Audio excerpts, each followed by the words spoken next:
Hello and welcome to the Game Theory Podcast. I'm your host, Sam Vicini. We're powered by CLNS Radio. Please remember to rate, review, and subscribe to the show on iTunes as we gear up for the NBA draft here coming in, right around 2 weeks now. So today on the show, we have a CLNS sister podcast guest here, Trevor Lane from over at the Lakers Nation podcast, a senior writer over at that immensely popular website. How's it going, buddy? It is going well. I mean, Lakers have the second overall pick in the draft, so life is good for right now in Lakerland. Yeah, I would say so. It's a beautiful day out in Los Angeles. It's sunny. The June gloom has broken. We are pleased to be out here, I would say. Absolutely. Can't beat it. No, you cannot. Let's just kind of jump into the whole Lonzo Ball thing, because I find that entire conversation fascinating. So we talked on the podcast, on your podcast, what was that, maybe 2 or 3 weeks ago? Yeah, about 3 weeks ago. So we both agreed that we think the pick here at number 2, which is ultimately the most important part of the Lakers offseason.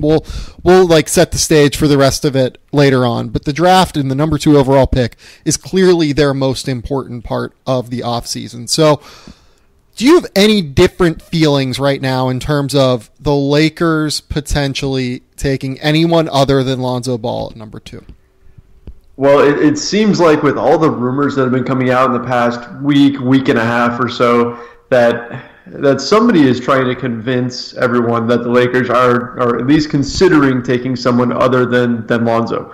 Because everything we're hearing is Lonzo was good in his workout but didn't blow the Lakers away. He didn't seal the deal to be the number 2 pick. That was the report that just came out from Kevin Ding, a Bleacher Report. Of course, we've heard numerous other reports saying that Lonzo may not be the Lakers guy, and et cetera, et cetera, et cetera. They really like Josh Jackson and all this stuff. And it strikes me as a bit odd, just because the feeling is that Lonzo Ball is just a perfect fit with Los Angeles, and everybody was so sure that they were going to take him when the draft lottery first came out, when we first found out the Lakers would have the second overall pick. So I think a lot of this is just spin, and I feel like a lot of it may actually be coming from the Lakers or from sources connected to the Lakers, and then they're routing it through other channels, because it makes a lot of sense for the Lakers to convince everybody that they aren't sure who they're going to take. It would be something that would be a smart move strategically when it comes to trade offers and things like that. For example, if let's say the Phoenix Suns really love Josh Jackson, and they suddenly think the Lakers could steal him at the second pick and he won't be there on the board for them, then maybe you get the Suns to throw a huge offer out there to the Lakers and trade up or something like that. So that's just one example of why the Lakers would really want to keep everyone in the dark about who they're going to take. So I feel like that could be part of this pushback that we're seeing here against Lonzo Ball. Yeah, no, I totally agree. Like you referenced that report from Kevin Ding, right? And Kevin is as locked into the Lakers front office as anyone else, really, in all of the NBA reporting industry. It's like him, it's Ramona Shelburne, maybe a couple of others, but like really, Kevin is one of the guys who knows. Ultimately, my thing is, I'm sure that the Lakers feel that way, that Lonzo had a good, not great workout, but what the hell do you want him to do in a one-on-none workout? Like, what is he going to show you in that kind of setting that you don't already know about him? Like, exactly. I just don't know why you would put any weight on that, especially for a player like Lonzo Ball, who 75% of his appeal as a prospect is the way that he affects teammates and the way he affects others on the basketball floor, not just his own skills. And obviously his own skills are why I'm a little bit lower on him than what I think a lot of people are. But having said that, there's just no advantage to be gained, I guess, in my opinion, from putting a lot of weight on a singular workout. So I think that Magic Johnson is smart. He understands that. I would imagine that, Rob Pelinka, having gone through the workout process and the stupidity of it as an agent, probably understands the value and inherent value of these things better than most general managers, most other people would. I just it's hard for me to fathom that this would go any other direction than Lonzo. Yeah, I mean, you go and you look at like a tape of Josh Jackson, and there's stuff that he does where you just go, "Holy crap, this guy is really, really good." Yeah. But it just feels like, I mean, so he's a definite option there, right? I mean, you can't walk away from the draft with a guy like Josh Jackson or someone along those lines and feel disappointed, really. Mm-hmm. But at the same time, it's felt like it's destined to be Lonzo, and I would be surprised if they went any other way when push comes to shove. Yeah, look, like ultimately, in a vacuum, I have Josh Jackson ahead of Lonzo Ball on my board, right? Like, I like Josh Jackson as a basketball player. He is amazing. He has, the most aggressive, mentality in all of the draft. He's an unselfish player. He passes the ball. He is an elite level athlete. He gets the absolute most out of his athleticism on the basketball floor. He's going to be a really good two-way player. All defense potential. Can do so many different things. But the fit with Brandon Ingram, to me, is very questionable. I mean, in an NBA where we continue to value floor spacing and perimeter play above all, I just wonder, with a front court of Josh Jackson, Brandon Ingram, Julius Randle, and I'm still, as we've talked about before, like I'm still very in on Julius Randle. Mm-hmm. I just wonder how that works unless you truly believe that Jackson is just full stop a shot maker who's going to knock down shots in the run of play and struggle whenever he's just like kind of at a standstill at the foul line and not reading and reacting to the play.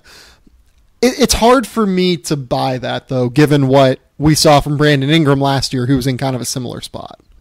Yeah, it definitely feels like a little bit of duplication with Brandon Ingram. Not that Ingram and Jackson are the same player, because they're not, but just they'd be taking up the same space on the floor, and you can't really, I mean, neither one of them is a good enough shooter at this point to ask them to go slide to the 2 or even to space the floor at the 3.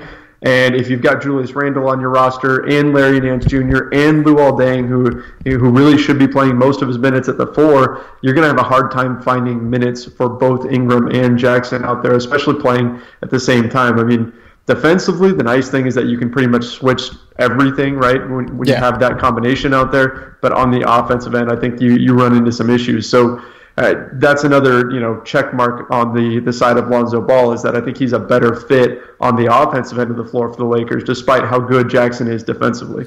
Yeah, and you actually bring up the idea of defensive fit, and to be honest, like, it's the perfect defensive fit, because we've all talked about how Julius Randle has his issues protecting the rim, and if you're going to play him at center, you need to pair him with guys who are really, really, really good at weak side rim protection. Right. Josh Jackson and Brandon Ingram are both really, really good at it. Like, that would be the absolute best way on the wings and at the 4 to insulate Julius Randle at the rim. You might even be able to have like competent rim protection despite having Julius Randle at the 4 or at the 5, for a large portion of your minutes. That is definitely appealing to me. But in terms of switchability, like Lonzo Ball is going to be a switchable defender. He's not going to be a great defender, I don't think, but like, you're not going to have to worry about changing your defensive scheme due to Lonzo Ball being around it. Like, he's not the difference maker that Jackson is, but he's also not going to be a major hindrance to you, I don't think, either.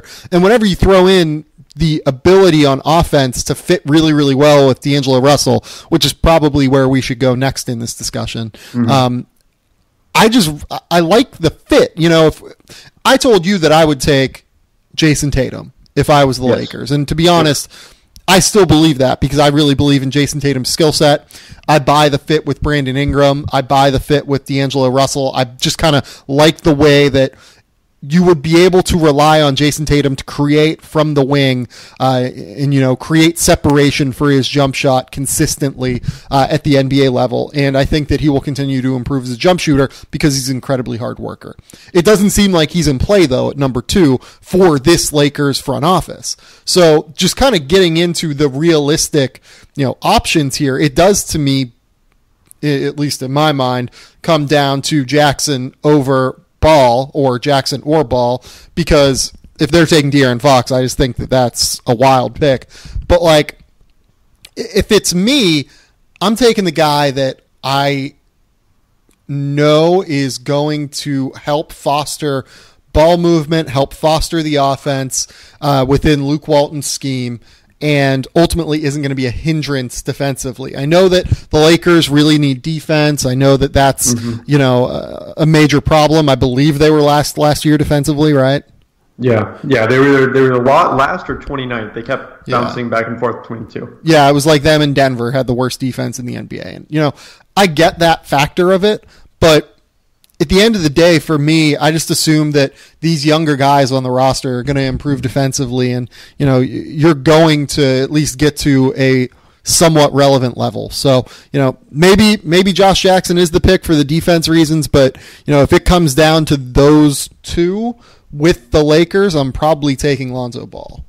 Yeah, I definitely agree with that. I think that the Lonzo Ball's defensive issues are a bit overstated because I think there really is some upside there. Yeah, I mean, at first glance, Lonzo Ball and D'Angelo Russell as your starting backcourt defensively is it's a little nauseating, right? I mean, that's a tough matchup, but it could end poorly.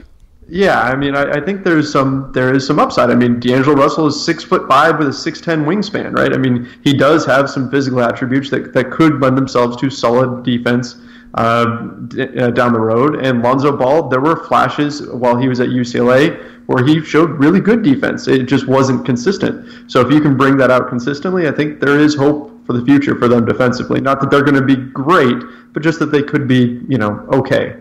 Yeah, I think that's basically the upside, that they can be like average defensively. Right. And the way that they get to average defensively is with, Lonzo being an incredibly instinctual defender who can get into passing lanes and who can, kind of knock guys off of their balance on the wing, not necessarily at the point guard spot. D'Angelo, he's probably better off than Lonzo defending point guards. You're still going to have problems at the point of attack. You're still going to have problems fighting through screens, but it's a risk I'm willing to take, I guess, as they continue to build their roster.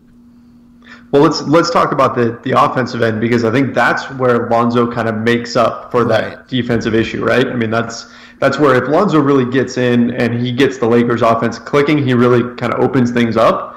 Then those defensive issues that you're getting because you didn't pick Josh Jackson, I think that kind of gets outweighed by what impact Lonzo can have on the offensive end. Like if he's able to sort of infect the entire Lakers team with his passing, like he did at UCLA, then done deal, right? I mean that would be enough to make up for the defensive issues, at least I think. Right, and I think that the pairing with D'Angelo Russell is really interesting, right? Because UCLA last season was its most successful whenever they played him and Aaron Holiday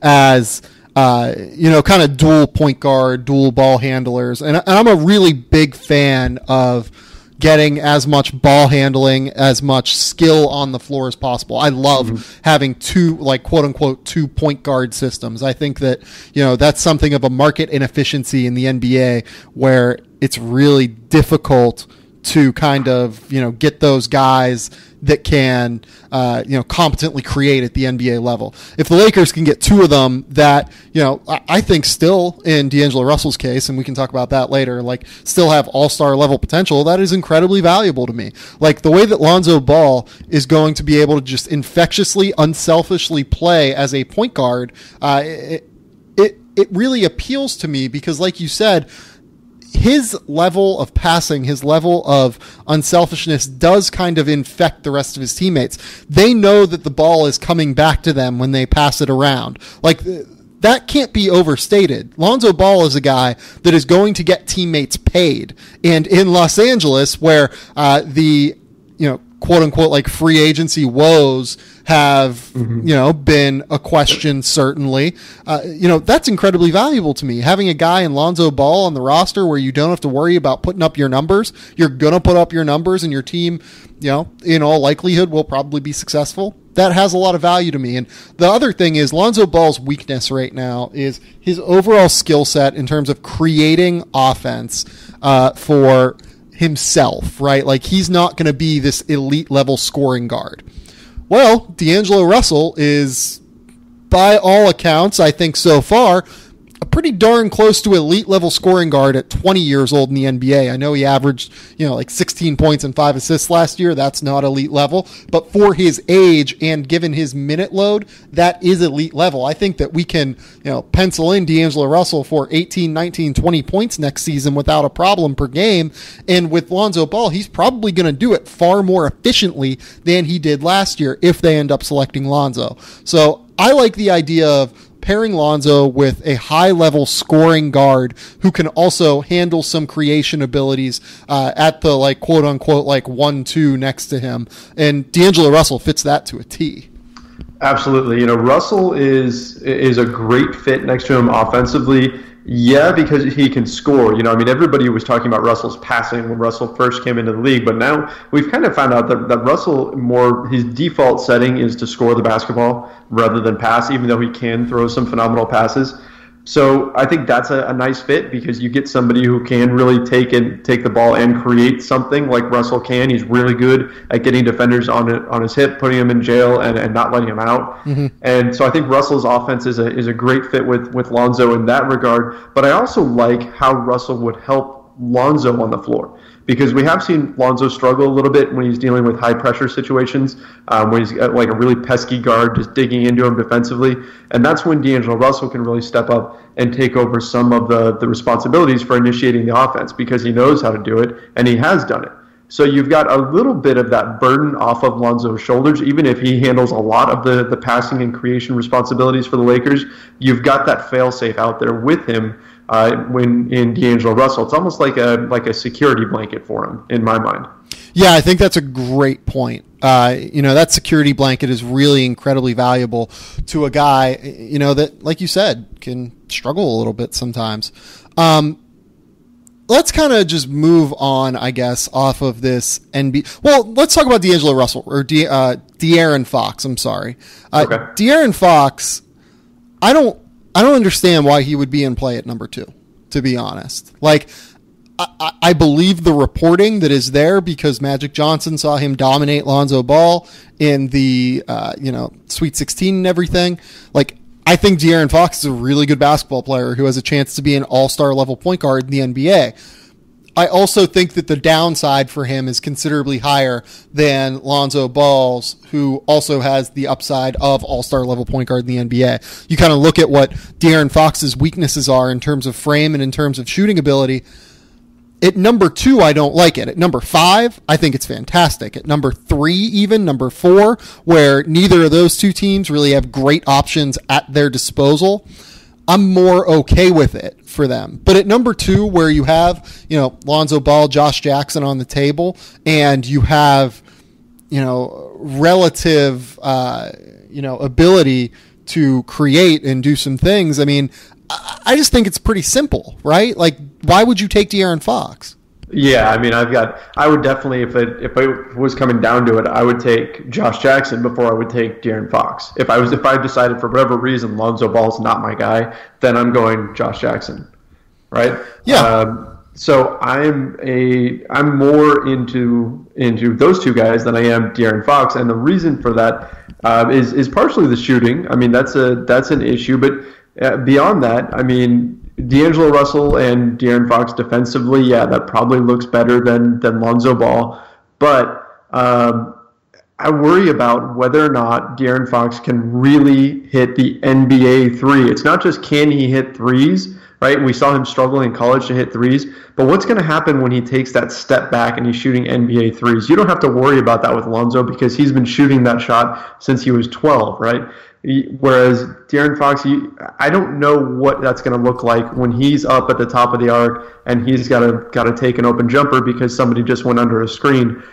I'm not confident that he's ever going to develop that shot, and so that's why I move him down on my board. I think he's a great fit with the Kings at 5, but I wouldn't take him for the Lakers at 2. Yeah, with D'Angelo Russell liking to have the ball in his hands, I get that they think of him as a 2 guard, right? The Lakers right now, it seems to be, are considering him more of a 2 guard than the point guard that he played earlier in the season and during his rookie season. I think that having an unselfish player like Lonzo Ball next to him at point guard that still allows D'Angelo to create offense and kind of do things, as a lead ball handler is much more appealing to me than pairing him with another guy in De'Aaron Fox who does really like to pound the ball on the ground and does like to, get into the teeth of the defense and then just like kind of, do his own thing.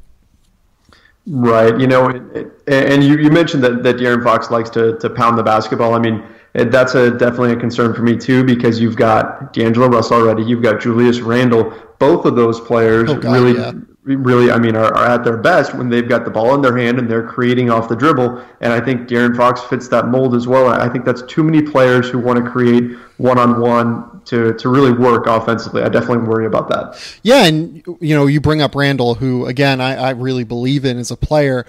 I really think Lonzo Ball could kind of unleash Randle too, especially if some of the things that we've seen about Randle are true in terms of improving the jump shot and everything of that nature. You just let Lonzo Ball play a two-man game with Julius Randle either in the pick and roll or in handoff settings, and then give the ball back to Randle and let Randle do his thing like at the elbow at the top of the key. I think that could be a really interesting dynamic for the way the Lakers offense could run. Absolutely. You look at Randle, and first of all, he increased his field goal percentage last season compared to what was his de facto rookie season. He increased that tremendously. So that was great. But if you get Randle a couple of drop-off dunks each game, I think that's just going to open up his game that much more. That's going to get him that much more locked in every single game on the offensive end. And I think in turn, you're going to see more defensive effort. So I really like the idea of Lonzo Ball getting open looks for Julius Randle and what that could do for his game. And, he's already going to have a lot of motivation. It's going to be a contract year for Julius Randle. You throw out there a point guard like Lonzo Ball who likes moving the ball around and likes to find guys in the right spot. And I think he could have a really, really big season. Yeah, so let's kind of move into this whole Lakers roster, I guess. And, on some level, it's probably not worth discussing it without the context of who they're going to select, because this player that they're going to select is obviously going to be such an integral piece of what they do going forward. But at the same time, it's worth kind of discussing who the main pieces on this roster are and who they should be looking at going forward as the centerpieces. So Brandon Ingram is probably the number one guy right now. What did you think of his rookie season with the Lakers? The first part of his rookie season was a little bit underwhelming. I mean, he had a solid summer league, but think about everything that we knew about Brandon Ingram coming into the draft. Everybody was saying last year's draft, everybody was saying that Brandon Ingram was a great fit because he can stretch the floor. And then we found out once he came to the NBA that really wasn't the case. He struggled with his shot from outside. I mean, he was a 41% three-point shooter in college. At Duke, didn't really translate to the NBA, at least not yet. I know he was working on that a lot this summer. But what we did see from Ingram was steady growth, right? Month by month. And even once we hit the All-Star break, man, it was like week by week. You were seeing him add new things to his game, add confidence. So I think he really ended the season on a high note, even though he struggled initially and some Lakers fans weren't too pleased with him. By the end of the season, he had enough holy crap plays where he does something insane, dunks all over somebody, to where now fans are very, very much behind Brandon Ingram, and a lot of people are very high on him because he finished so strongly. Yeah, you bring up the shooting, and I kind of agree that I expected the shooting to be better. It's a funky thing because we saw the free throw percentage indicator or whatever, which I've kind of talked about on this podcast that I don't really believe in because, some guys are just better shooters in the run of play. Others are better shooters at a standstill. Ingram, I was still surprised though. I know that he has the long release. I know that, he's still just physically quite weak, but the shot is quite true. In terms of mechanics and everything, it's long, but he seems to have really good touch. He gets good arc on it, gets good rotation on the ball. I just wonder if the jump shot is just kind of a matter of time as he continues to fill out his body and continues to fill out strength. Because as I've, again, discussed on this podcast before, strength is a really underrated aspect of being a consistent level jump shooter, right? Because you need to be able to get your legs consistently under you from 23, 24, 25 feet away, a lot more than you need to necessarily from, even 18, 19, 20 feet away, like the college game allows you to. Right. Everybody has, as soon as you see Brandon Ingram, you think, wow, somebody give that kid a sandwich, right? Because he is, incredibly skinny. So everybody focuses on his weight. I don't think that's really accurate. You don't need to worry so much about his weight. It's more about his strength. How strong is he? And I think that's going to come. The weight will come naturally as his strength builds. You don't want him just going out and eating cheeseburgers and putting on bulk that way. You want him to get physically stronger, and as he does, I think we're going to see, like you mentioned, we're going to see that jump shot really start to come around, and his confidence is going to continue to grow too. We saw him get a lot more confident, a lot more demonstrative during the latter stages of the season than we saw at the beginning, which is understandable. One of the things that I always say about these guys, these one and done guys, is that really in the space of just over a year, they go from high school to college, which is a huge leap. That's a completely different ballgame. And then from college to the NBA, which is another enormous leap to make. So, their heads have got to be spinning. You have to give these guys a little bit of time to figure things out. Yeah, and, in Brandon Ingram's case, he's a guy that has really always taken some time to adjust. It took him some time to get to the top 5 prospect level that he was whenever he got, to his senior year of high school. He was more of like a top 20, then a top 10 guy. Then he finally broke through and really figured out how to use his tools late in his college career, or late in his high school career. In his college career, he kind of sputtered along through November and through December. And then, right at the end of December, it seemed like something clicked and he started to dominate in the way that Duke really expected him to dominate whenever they recruited him. It's the same thing this year with the Lakers. He really struggled early on in the season and continued to marginally improve, and then late in the season, which again, you have to consider the fact that late season basketball for teams that have 25 wins is basically fake basketball. But right. At the same time, it was encouraging to see the way that he seemed to read and react to events that were happening around him. It was a lot faster. His decisions were quicker. Everything seemed to slow down in a tangible way for him. And then in terms of the strength thing, this is something that I wrote about with Kristaps Porzingis, when he came into the NBA draft. That was the 2015 NBA draft. Yep, that was it. In Sevilla, whenever they tried to improve his body, obviously being 7'3", 215 pounds, 210 pounds whenever he got there, they didn't just bulk him up immediately because of the way that can affect joints and because of the way that more than anything, it can affect your, proprioception and the way that you can coordinatedly, which is not a word, but we can use it anyway, use your coordination on a basketball floor and become a continually fluid athlete. So what they did was they had him just kind of jump up 1 kilogram every month. So what is that? 4 pounds or something like that? 3 pounds or, within that range. That sounds about right.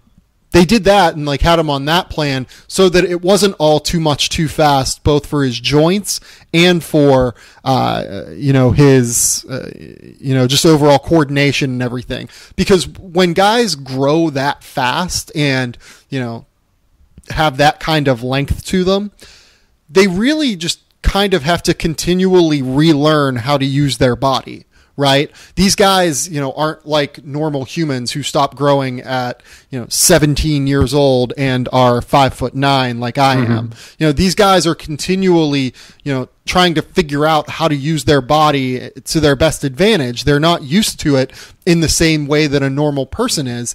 And with Ingram, I think it's just going to continue to grow. It's going to continue to, get to the point where he is going to be an incredibly valuable player for the Lakers, even if he doesn't necessarily add the explosiveness that I think is currently holding him back from becoming a superstar level player, right? That's going to be the question. If he adds explosiveness like Giannis Antetokounmpo did, sky's the limit. Game over. He can be like a top 10 player in the NBA. But it's hard for me to see that, given his frame is not nearly as, bulky immediately as Giannis's was, right? Like Giannis came in with these massively broad shoulders and, just a frame that looked like it was ready to, take on the world once he put on some weight. Ingram's way skinnier. His legs are still way skinnier. His upper body is, he has the thinner shoulders, but at the same time, even just a little bit of strength is going to go a long way for him. Absolutely. If you get him to be explosive, then you've got a monster on your hands, right? You've got a guy that could be incredible. But even without that, he's got the ability to really make a big impact on the Lakers. And I'll tell you one area that I think he can really improve on. I'm expecting to see more of this season. You already mentioned it a little bit, but weak side shot blocking. He actually didn't block that many shots, not nearly as many as I anticipated for the Lakers this season. I think he only blocked, 36 shots on the entire season. Yep. I'm expecting over the summer his defensive awareness to improve, the way he reads things to improve, and I think we're going to see more of that weak side shot blocking from him. So that's one area that I'm definitely going to be looking at when I'm watching Brandon Ingram this season, is to see how he's reading plays, because his wingspan is so insane. He should be getting one block a game just by standing out there and holding an arm out, right?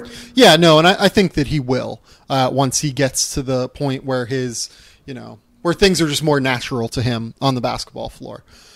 Let's move on and kind of talk about let's talk about Julius Randle first, because we can get him out of the way quickly. I'm still really high on Julius Randle. His body transformation this offseason has been impressive. He looks like a fucking MMA fighter right now. The shooting is the biggest question mark. Will the shooting come around? Will he be able to, knock down even a 20-footer consistently? I don't even know that he needs to get back to the NBA 3-point line. It would be nice, but I don't know that it's necessary. With him, there's just such a wealth of skills there that it's hard for me to think that the Lakers should be, counting him out of their plans like many Lakers fans already seem to be, in my opinion. Well, look, with Julius Randle, I think what happens is people focus on all the things that he can't do. They look at him and they say, okay, he doesn't have much wingspan, right? He has the wingspan of just basically an average human being, which isn't what we're used to seeing in the NBA.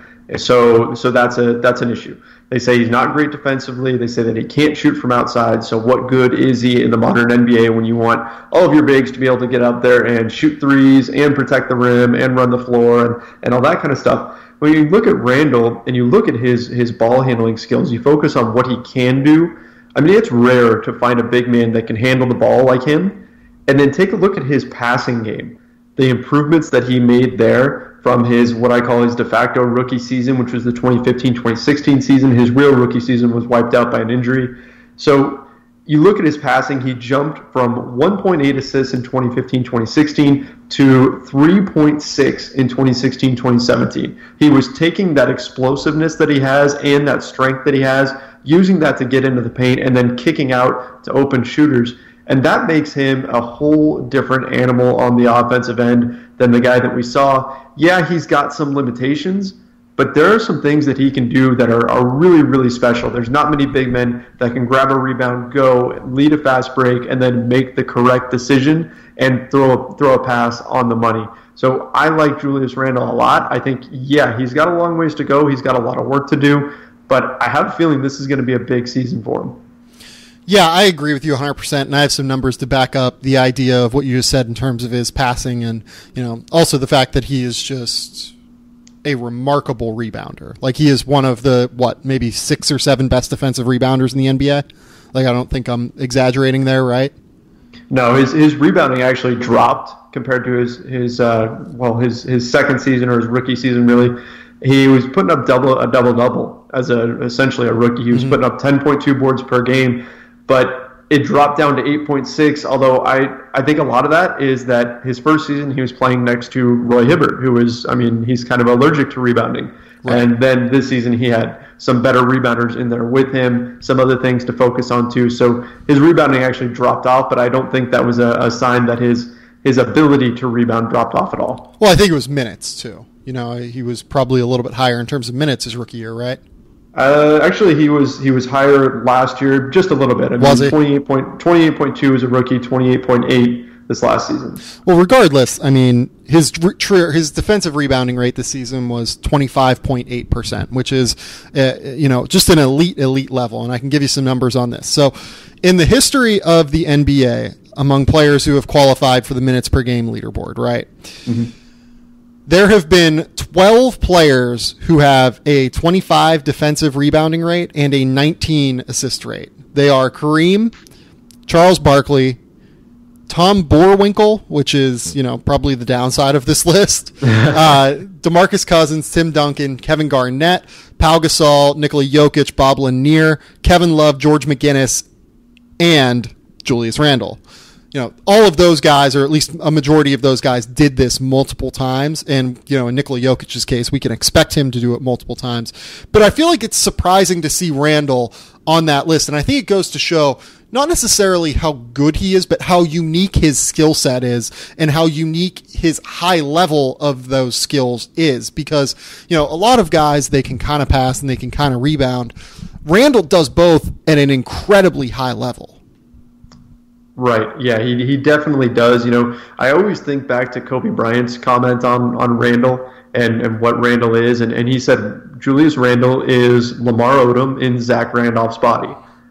And I think that's fairly accurate, although the recent pictures of Julius Randle certainly don't look like Zach Randolph's body. He's absolutely shredded. But yeah, I mean, you're taking that skill, that passing ability, the ball handling ability, and then you're putting it into this extremely strong, powerful body that can get in there and bang and rebound, and that's just a great quality to have. I mean, you look at all of his limitations, and people can get down on him because they focus on that stuff. But man, if you're missing out on his rebounding ability and his passing, then I mean, I don't know what to say to you. Yeah, let's move on and talk about D'Angelo Russell because The D'Angelo Russell conversation is maddening to me.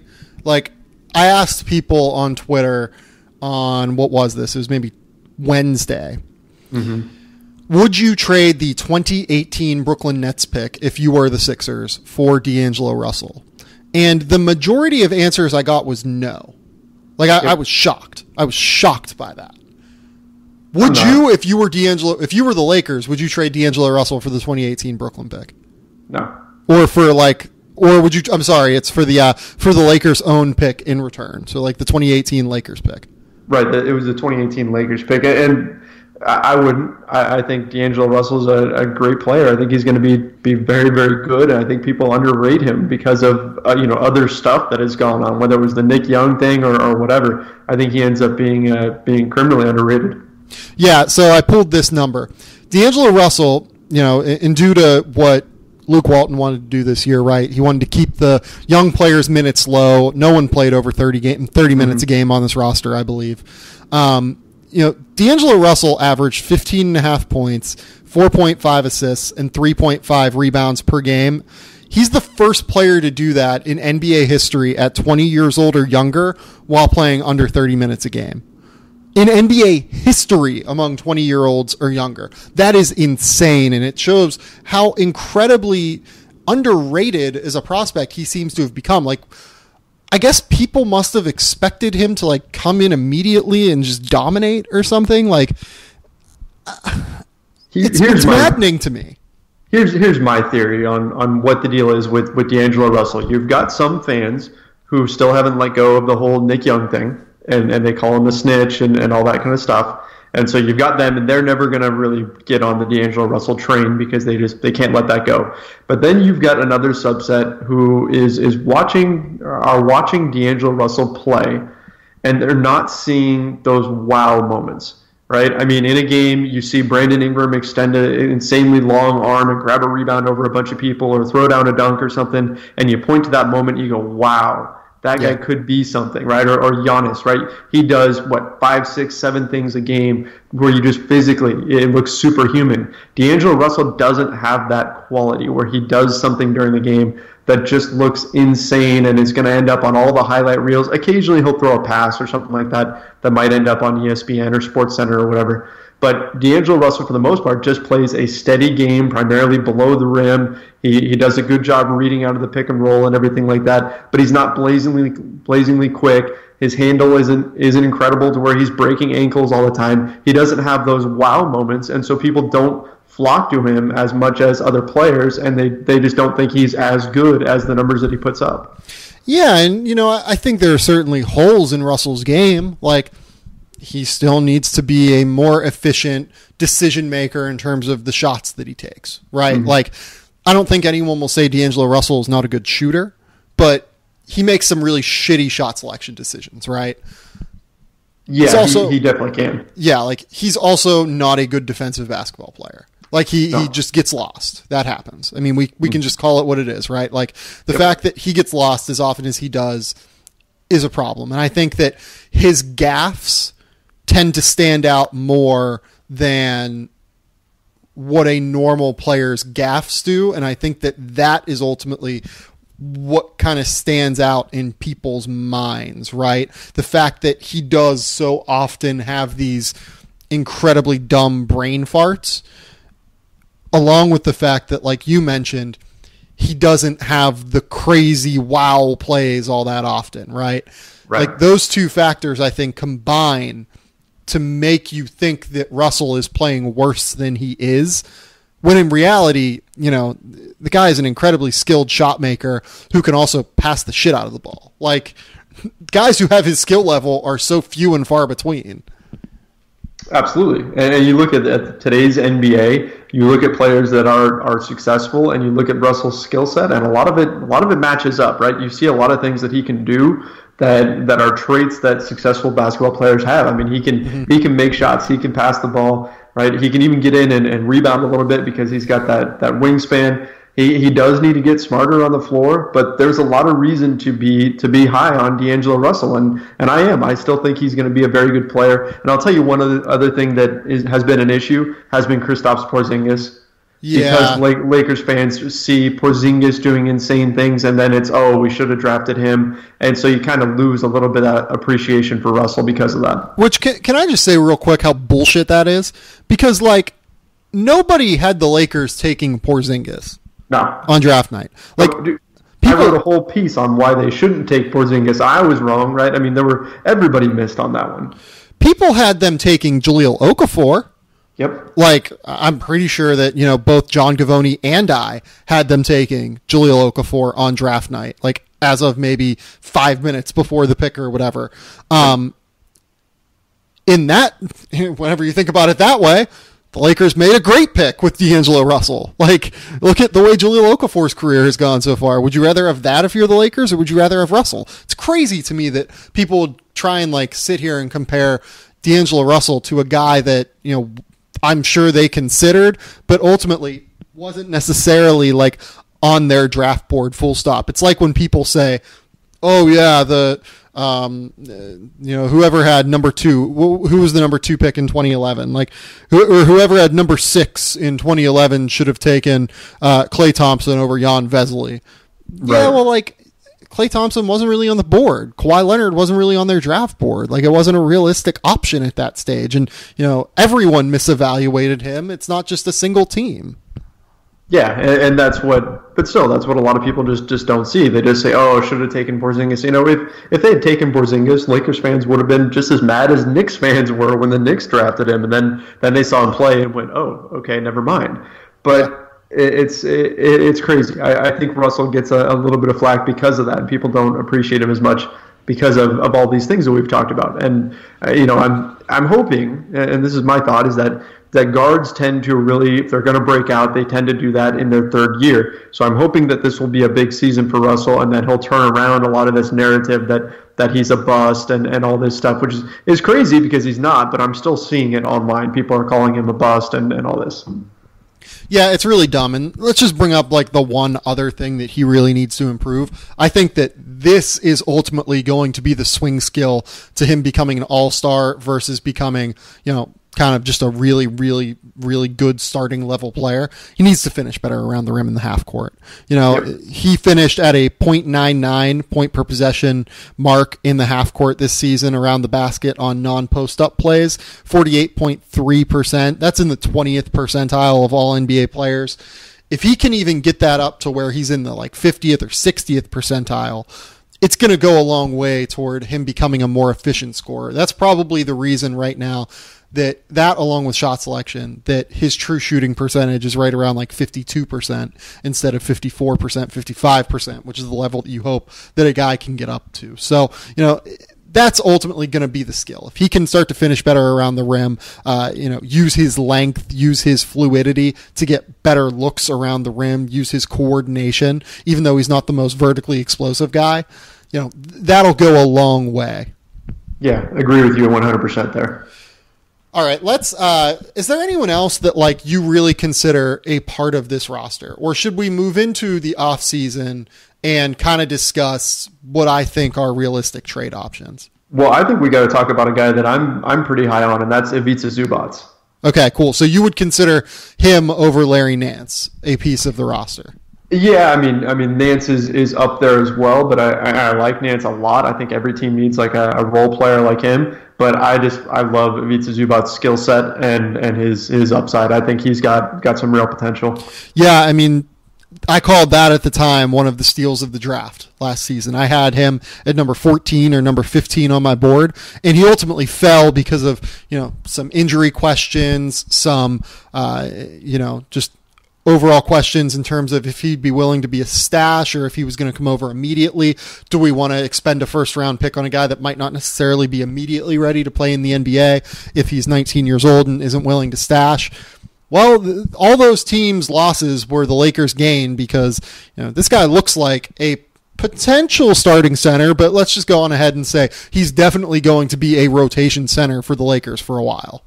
Oh, absolutely. You look at what he can do. I mean, he's got the wingspan and the ability to block shots. He's pretty good as far as his timing goes. He got muscled around a little bit during this past season, but as a rookie, you expect that. But his offensive repertoire is just so impressive for his age. And I'll tell you this, I've seen him do this in practices. He can shoot the three. And I wouldn't be surprised a little bit. I mean, not like he's a great three-point shooter, but he's got the ability to step out. So I wouldn't be surprised if we saw him every once in a while start to take a corner three, which just opens up the floor that much more for the Lakers. So there's a lot to be excited about him. I wouldn't say I'm as high on him as I am about Ingram or anything like that. But this is a guy who could very well be a major piece for the Lakers moving forward. Yeah, I mean, he has kind of that funky high release point on it where I'm a little bit skeptical on him adding it full stop as a skill. But if he can even knock down a consistent 18-footer, on a catch and shoot, which he was an okay catch and shooter this year. It's worth mentioning, on limited attempts, he was pretty okay at it. He was doing it once or twice a game. If he can do that a little bit more consistently, it's going to open up the rest of his game because while he's not the most explosive player at the rim, and I think that's ultimately going to be a problem for him going forward, 55% percentage at the rim in half-court settings. That's not great for a guy who's 7'1". But what he has is he has that runner game, that little floater game that he's really, really effective with. He can post a little bit, not a ton, but he's at least useful as a post-up player due to just his strength and his frame overall. Defensively, there are going to be questions in terms of lateral speed, right? Is he going to be able to contest as many shots as you need to contest as a true 7'1" center in today's NBA to be a valuable piece? Because if you're going to be that big and play on the floor in today's NBA and be that relatively slow, you really need to be an elite rim protector. And I worry if he's ever going to get there, but he has the size, he has the length, he has just the strength and the bulk that so few players at 19, 20 years old have. One guy that I really trust as an NBA scout that I know compared him to a mini Marc Gasol whenever I was talking to him pre-draft last year. And that really stuck with me because you can kind of see a little bit of that in his game, like he's not the passer that Marc Gasol is, and that's probably going to like hold him back from reaching that all NBA level, right? And the fact that he's not necessarily right. It's basically impossible to have the basketball IQ that Marc Gasol has, right? Like, we don't know if Zubac has that yet, but I would guess that he probably doesn't, just because there are like 7 players in the NBA that do have it. Right. So like, but physically and in terms of like overall skills, there are similarities there. And if you can even get to 70% of Marc Gasol, you're talking about an incredibly valuable player. Right. He's and he can pass the ball. He's just not at that Marc Gasol level, which hardly anybody is. But still, he's a really interesting guy. And I'll tell you a little story from that. Part of the reason why people are reminded so much of Marc Gasol with him. I actually talked to Zubac at Media Day this last year. And myself and Ryan Ward were from Lakers Nation. We're chatting with him, and I'll never forget this conversation because I'd said, "Hey, everybody says you're like Marc Gasol. Have you been practicing like Marc Gasol moves and everything?" He said that somebody told him when he was 16, I think he said, that he was kind of similar to Marc Gasol. So he looked up Marc Gasol on YouTube and started practicing all of his moves. Yeah, no, that makes total sense because you can see it. So now you see it. Yeah. You can see it especially with that little floater. Like that's a shot that Marc Gasol takes all the time, and it's a shot that Zubac at 19 years old already has in his repertoire. Right. Yeah, that's actually a really good anecdote. I'm glad that you sold that because that's awesome. So you would consider him a part of the core. Let's kind of move on and talk about just their offseason in general, right? So I'm assuming that you do not think the Lakers should be pushing for the playoffs this season, right? It's the kind of thing where if they win a bunch of games and they end up somehow like in the playoff hunt or whatever, cool. But I don't feel like that should be like their goal going in. You know what I mean? Like if they play well and they exceed expectations, then awesome, right? But they need to really focus on just developing what they've got. And if the wins come, that's great. And if they don't, they don't. But I don't think they need to go into it with like a playoffs or bust mentality. Certainly not a, hey, we need to get win now pieces mentality. Yeah, that's ultimately my question, right? Like, do you think that they should be, trying to grab these players now? Should they be going out and trying to get this Paul George level player, this Jimmy Butler level player? And I'm sure that, in a vacuum, it would be nice for them to go out and grab a star player, but if I'm them, I'm just waiting. Like I'm just waiting until next season and getting Paul George then. Absolutely, yeah. I'm 100% on board with that. I guess if Indiana wanted to offer him up for pennies on the dollar or something, then of course you do it. But like, would you? Here's a question: would you give up Julius Randle and like Larry Nance for Paul George? Probably not. Just with all the rumors that we're hearing about George being bound for Los Angeles and everything. I would rather keep Nance and keep Randall and then add George to that. Even if it means you're risking losing out on George or something, like you've built some sort of foundation here with some of these young players, and you want to let them grow and continue to bloom. And then if you can add a piece like Paul George in free agency, then you go ahead and do it. But it's not something where I'm giving away future pieces to really get him, which, of course, Indiana is going to want a lot for him. They're going to want a lot more than probably Randall and Nance for him. Well, yeah. The thing is, like, would you be willing to, like, essentially pay, like, pennies on the dollar, right? Because, like, if you could get him for, like, Julius Randle and, like, a second-round pick, would you do that? Yeah, I guess you definitely have to consider that, especially with Randall's contract situation. Randall's going to need to get paid next summer too. Right. So maybe that is a move that you make, and then you figure George being in LA for a year, and you can bring in some other pieces, and maybe you get more attention from free agents. So yeah, it's something you definitely have to give consideration to. But on the flip side, having watched the Lakers during the whole Dwight Howard saga and all that kind of stuff, I'm just so wary of getting into another situation where you've traded away assets for somebody who's going to be a free agent the following summer. I know George is from Los Angeles, and the flight risk is way, way less than Dwight Howard, but I'm still a little gun-shy on that whole issue. Yeah, no, I totally agree. And, I think the one guy who might kind of change the calculus here is Russell Westbrook. Like, if the Thunder decide that they just want to move on from Russ, then I'm like, okay, maybe I try and make this work, right? Because you'll have him for a year. Or an extra year. He's from Los Angeles. Like, you could see that maybe working. And, like, Russ is just in one of those places now where getting him means you make the playoffs immediately, right? Like, it just is what it is. And plus, given the fact that he's from LA, given the fact that he clearly has outside interests in the fashion industry and, everything else outside of basketball, Los Angeles would seem to kind of be like the perfect spot for him. Also, given the fact that, like, he does kind of want to seem to do things on his own versus joining up with, like, one of these quote unquote, like, super teams or whatever. Right. Yeah, I agree with you there. There's obviously a place where you draw the line and where you'd say, okay, I would part with some pieces in order to get, this player or that player or whatever. But in general, I think the Lakers just need to stay the course for right now. And even though they don't have their 2018 pick, hey, if they end up with, the 10th pick or something like that, then you can at least feel like you're not giving a major asset to the Sixers. I don't know that they'll get even that high. That may be a little bit optimistic on my part, but here's the thing. I think that, like, the teams from outside of Brooklyn, like from 2 to 8, are all extremely bunched right now. Mm-hmm. Like, I think you can easily make a case that the Lakers are like the 7th worst team in the NBA next year. If you get, like, marginal growth from Brandon Ingram, marginal growth from Randle, marginal growth from Russell, bring in Lonzo Ball, maybe some of these older players like Larry Nance and, like Larry Nance is 25 now, so he is essentially like an older player.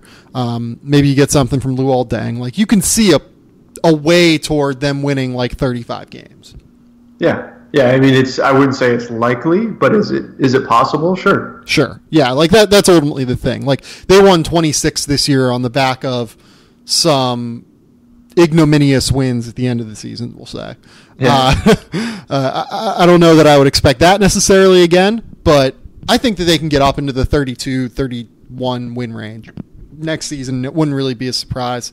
Are there any, like, hypothetical trades out there that you really are interested in? Like, I know that Jordan Clarkson's name has really popped up recently, it seems like, as a guy that they might look to move on from, but part of that might be due to the fact that they're really significantly looking at Lonzo Ball, and this could obviously change if Lonzo does not end up being a Laker and ends up being Josh Jackson. So, like, what are your thoughts on, kind of the middle tier guys on this roster, your Jordan Clarksons, your Larry Nances, your, all of those kind of pieces here?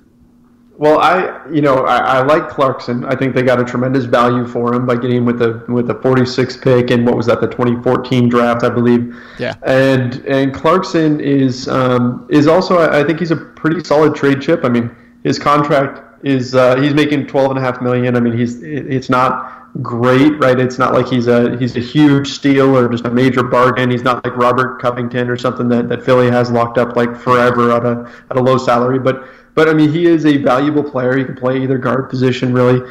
And I think that if you're going to move somebody that has positive value, and I think Clarkson has a little bit, he seems to be the one to move. I think if you try to look at like a Julius Randle, I think teams are going to discount his value because he has to get paid next summer. And I just think you're going to have such a hard time moving Luol Deng or Meta World Peace. And the Lakers are in a situation cap space wise where if they want to make a run at Paul George in 2018. They've got to free up some money. And so I would definitely look at Clarkson as being that guy. How stupid was it last offseason to pay Luol Deng and Tim Mozgov? Oh my gosh.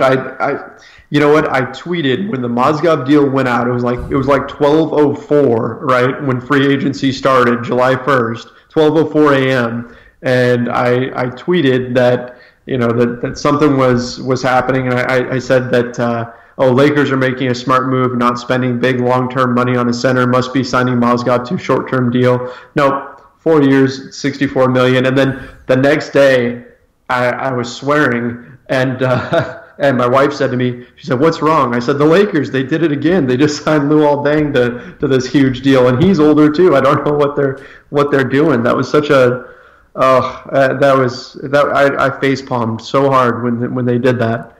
It just didn't make sense. I just don't understand what they were even thinking. Like clearly, well, I mean, I kind of get it. Like, I'm sure that, from some level it was, Mitch and, what was it? It's Jim Buss, right? Was trying to save his job. Like, sure, that's a thing. But, like, why are you the Lakers competing for the 8 seed with, Paul George and all of these free agents on the docket coming up, and you're tying up your cap sheet with like a third of your cap sheet in Luol Deng and Tim Mozgov over 30? What are you doing? Well, look, I mean, Luol Deng and Mozgov, they make sense on the team. If you throw out the contracts, they're fine because, hey, you need those veteran mentors, right? I mean, you want Luol Deng to be showing Brandon Ingram how to be a small forward in today's NBA and what it means to be a professional, and same thing for Mozgov. You want him around these guys. They're good guys to have on a young team and kind of show the way. I mean, we've seen other teams take that approach before, where you add in some veterans to a young team. I know we know Elton Brand ended up with Philadelphia just to kind of give them that veteran presence, right?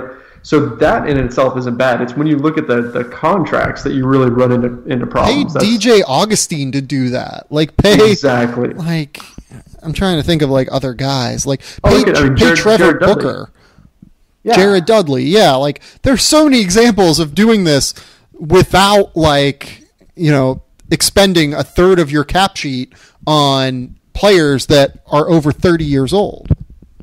Exactly. The contracts that they signed are just, first of all, for way too much and for way too many years. Now, I mean, it can be one or the other. You can underpay them for too long, or you can overpay them for a short-term deal, and you're probably okay. Like, if you overpay Luol Deng on a 1-year contract or something, fine, right? Then you're not getting yourself in too much trouble. But they did both. They overpaid them and extended them out for as long as they possibly could, and that's where they really messed up there. Like, they're going to have to stretch one of these guys at some point. Like, that's eventually where this is going, and good for them for getting their money, but, like, what are we doing here, guys? Like, what are we thinking? Like, I don't even know how ownership, like, would sign off on that, but I guess ownership was saving his job, too. Is there any sort of, like, trade out there for Jordan Clarkson that you really look at that makes sense? Like, are you trying to get, like, a late-round draft pick? Are you trying to get, like... Are you trying to attach him to a Luol Deng and picking up short-term salary? Are you trying to attach him to like something else and getting another piece? Like, what are you looking for in a potential Jordan Clarkson trade? Yeah, I think you're taking Jordan Clarkson and you're using him as well as potentially the 28th pick. And maybe you see if you can get somebody to pick up Mozgov or Deng. That'll be a little bit tough. I mean, and look, you add Jordan Clarkson's salary to Mozgov or Deng. That's a lot of money going out. That'll be a tough trade to swing. But maybe you get somebody to give you a shorter contract in exchange for those guys. Or your other option is you look for a pick. You look for some type of young player who's on a smaller deal because your goal is to save money for 2018. Right? If you're going to move Jordan Clarkson, your goal is to try to free up some of that cap space so that you can chase Paul George. So that would mean trying to get a draft pick in return or a player on an expiring deal in return for him. So if you can pick up maybe a late first rounder or something like that, then maybe that's something that you do. But I don't know. I was trying to think of landing spots for Jordan Clarkson earlier today, and I don't know of many teams that could really, really use his services that have assets to give the Lakers. At least nothing that immediately jumps out. Can you think of any that would really be a good fit for him? I mean, it's tough. Brooklyn's always a fit, just because that's the one that I thought of. They can use pieces like that. It gets tricky. Like he's a really tough one to find a spot for because his skill is valuable and he is like a 15-point a game scorer. But how, is he a guy that a team is going to pay like a first round pick for too? Like, I'm not necessarily convinced of that. Like, I don't like Dallas. If Dallas decides they're not going to take a point guard in the 2017 NBA draft, maybe they look at a Jordan Clarkson and decide, we can do something with him. That might make sense. Right. Yeah, that would be a good fit. Maybe I'm trying to think, Indiana could lose Jeff Teague.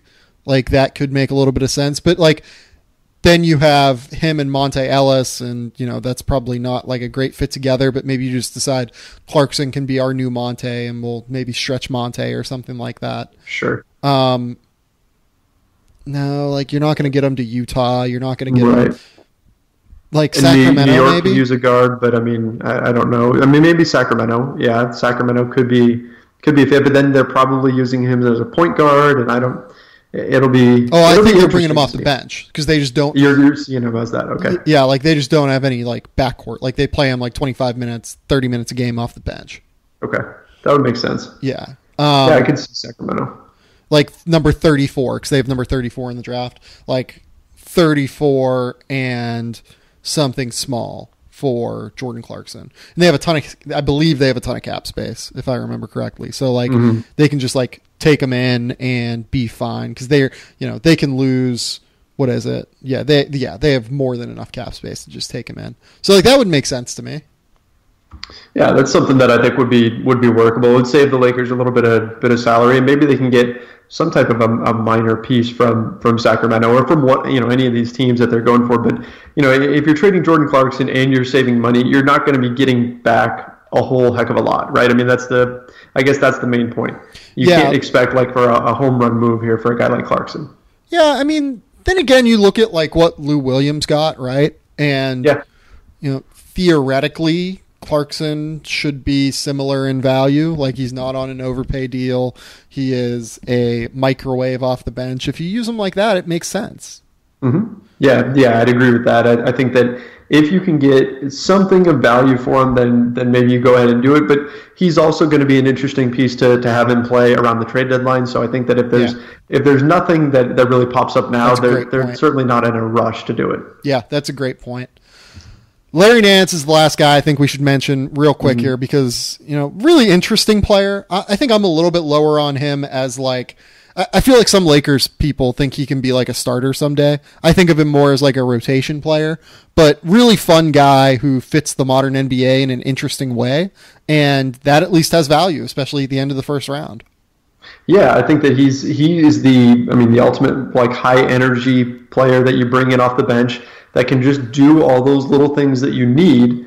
And he's working on it this summer. We know he's working on his shot. If he can ever stretch out to the 3-point line, which we've seen him kind of hit and miss from there, then obviously his value goes up a little bit. But yeah, I think that he is a role player off the bench, and there's nothing wrong with that. I think you have to have a guy like him who's going to go out there, going to do the dirty work. He wants to defend at a high level. Like that's more his mindset that he's been scoring. Occasionally he'll throw down a big dunk or something like that. But for the most part, he's just going to go out there. He's going to defend his ass off, and he's going to do everything he can to help you win games. And there's, again, nothing wrong with a guy who's not really going to be a star because he's the type of piece that every team would love to have. Yeah, for sure. Like if you could, he is a player that a team would give up a first-round pick for, especially given the fact that like he's shown a little bit of ability to shoot from distance, like not a lot, but no, not a lot. You would think that he can maybe develop out to like 20 feet. Yep. So that would be really useful.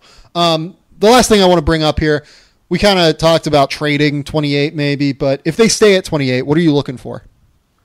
If they stay at 28, I really like that spot in the draft because I think that if somebody slides for whatever reason, and it seems like it happens every year, somebody starts to drop, you're in a good spot to swoop in and grab someone there at 28.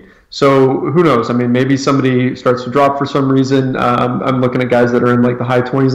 Ideal would be somebody with a ton of upside like Harry Giles. I don't think that he really drops, but you've got guys like that, TJ Leaf, who knows, maybe they slide a few spots, and then you can grab somebody who really probably should have gone a lot earlier in the draft. Other than that, I'm just trying to look for guys who can play some defense, do a good job in a variety of different roles. I really like Semi Ojeleye. I think he'd be a nice fit for them, although he's a nice fit in a lot of places. Guys like that can just kind of come in, contribute, and especially play solid defense because that's something that the Lakers definitely need. Yeah, no, I agree with that. I'm looking at guys like Bam Adebayo, who can really switch screens, Jordan Bell, who can switch screens, just like big guys who can fit in the modern NBA. DJ Wilson is an interesting one because he can shoot a little bit, could be like a stretch 4 option. Ojale, of course, is interesting. Just guys who can do very simple role player-y actions, I think. Those are the kind of guys that make a lot of sense for the Lakers for me. Even like a Caleb Swanigan makes a little bit of sense for me, just to go out and get a guy who's going to be incredibly productive off the bench for you. Just go make sure you can have a guy to pair even with Larry Nance if you want to continue to bring Larry Nance off the bench. That would be a really good fit to me. Right, definitely. And, you mentioned Jordan Bell can switch a lot of things, and that's one of the things we didn't mention about Larry Nance Jr. is defensively he's great at switching, and so you got to like that. I've also seen Jawan Evans. His name has come up quite a bit, although I know from the small sample size video that we saw from his workout, his shot didn't look great when he was working out with the Lakers, but still he'd be an interesting backup point guard for them, I think. He's another guy that's really good in the run of play. That I can see not performing as well in workouts, and I know for a fact he hasn't been fantastic in workouts from what I've been told. He's going to be a steal for someone. I have him at number 15 on my draft board. He is a stud. That guy gets better separation than just about any other player in this draft outside of that top Dennis Smith, De'Aaron Fox range, right? He's a stud in the pick and roll. He is unbelievably quick. He has a floater game. He can shoot from 3 in games. He was up around 40%, I think, or 38% or so from 3 in college. So I think that he's going to be able to do that stuff. He's only 20 years old. He's going to be able to do some shit, basically, is what I'm saying. And if he was there, I would be happy if if I was a Lakers fan, took him and then dealt Jordan Clarkson. I think that you would have to move one of them, but if you're set on playing D'Angelo Russell and Lonzo Ball together and you want a backup point guard off the bench, that makes perfect sense to me. So would you see him as in some ways, I know their skill set is not identical, but in some ways as being kind of this draft's Tyler Ulis? Yeah, that's actually a really good comparison. They're not real similar, but I had Ulis as a first-round grade last year. I had him at 21 or so. I have Evans a little bit higher. He's a little bit bigger. Very similar, though, in terms of pick-and-roll play. Very similar in terms of pesky defense. Ulis is a little bit better shooter off the dribble, but at the same time, similar level player that I really like. So that would be an interesting fit for them. I mean, I guess the bottom line is that there's a number of options that should be there when the Lakers pick comes up at 28. And which way they go, I don't know. I mean, the Lakers tend to, and we'll see if this holds true with the new regime with Magic Johnson and Rob Pelinka, but the Lakers tend to kind of surprise us with their picks, right? I mean, nobody was expecting them to take Larry Nance Jr. at 27. A lot of people were kind of mad about it, and then it worked out. And so they've kind of developed this reputation as being a franchise that finds players late in the draft. Great scouting staff. Great scouting staff. I think I'm at the point where as much as I can look at all the different prospects and say, oh, I'd really like to have that guy, I'd really like to have that guy, I think the Lakers' track record has proven that they should be trusted, has earned some faith in them. So whoever they pick, I'm just going to kind of go with it and assume that really was the right selection to make until that player proves me wrong or anything, because the Lakers kind of have that history of success there. Yeah, I would say that one guy that really makes a lot of sense for them too is Derek White from Colorado. Yeah. A big guard who can play both positions, maybe even play a little bit of 3, but probably more of a 1-2. That kind of guy makes a lot of sense for the Lakers at number 29 or 28. I'm sorry. Right. Just getting a guy that can create offense off the bench. I'm trying to think of any other bigger wings. Wesley Iwundu would have made sense to me, but I don't think he's up that high at this stage. It's hard to find those big wings that make a lot of sense, but the Lakers tend to find them and tend to select them where they select them and they work out. I mean, I suppose maybe if Terrence Ferguson drops or something like that. Yeah. Maybe. Yeah, and I think that's actually totally possible that he's there at 28. Wouldn't surprise me at all. Yeah. All right, Trevor, tell the people where they can find your work. I think we've talked about the Lakers enough. Well, you can find me on Twitter at Trevor_Lane. I'm on there, always putting out stuff. But most of my work you can find on LakersNation.com. I host the Lakers Nation podcast, which gets posted there. It's also on iTunes, Stitcher, TuneIn, the CLNS radio app. You can find it just about everywhere. And I also write a weekly editorial for LakersNation.com, just on a variety of different Lakers topics that you can find there. You can also find the work of people like Serena Winters is on there, all of her fantastic YouTube videos. Ryan Ward and Corey Hansford both do an awesome job keeping everyone updated on the news. We really have a heck of a team. So yeah, definitely go check out LakersNation.com. We do what we can to try to be a one-stop shop for all things Lakers. So I would definitely recommend checking that out. The Lakers Nation team really does an awesome job. Trevor does a great job over at the Lakers Nation podcast. You should subscribe to that podcast. You should rate it 5 stars, review it, and you should also rate, review, and subscribe to the Game Theory podcast. We'll be back on either Tuesday or Wednesday. I might start kicking these up a little bit, given the fact that the draft is now 2 weeks away, and we're getting into the really interesting teams that will really kind of tell the tale of how this draft goes and how the offseason in general in the NBA goes. So, Trevor, thanks for coming on, man. I really appreciate it. And until next time, we'll talk soon. Hey, thanks for having me. Anytime. Yep. Bye.